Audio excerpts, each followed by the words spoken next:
tersesat masuk ke jalur persawahan saat mencoba menghindari kemacetan arus di Jalan Lingkar Ambarawa, Kabupaten Semarang, Jawa Tengah.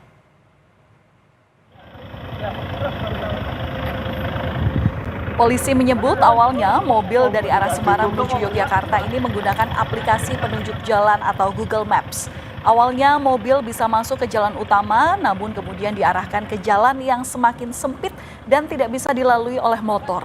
Seorang polisi yang mengetahui mobil tersesat langsung membantu untuk mengarahkan agar mobil bisa kembali ke jalan utama.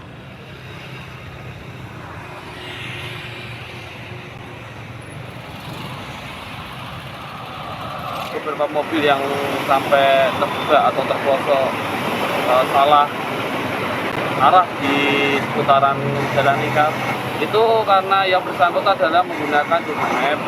Jadi sebenarnya kita waktu melaksanakan rekayasa kita sudah banyak sekali memasang rambu-rambu arahan baik ke arah Magelang, ke arah Yogyakarta maupun ke arah Semarang, ke arah Kota Ungaran.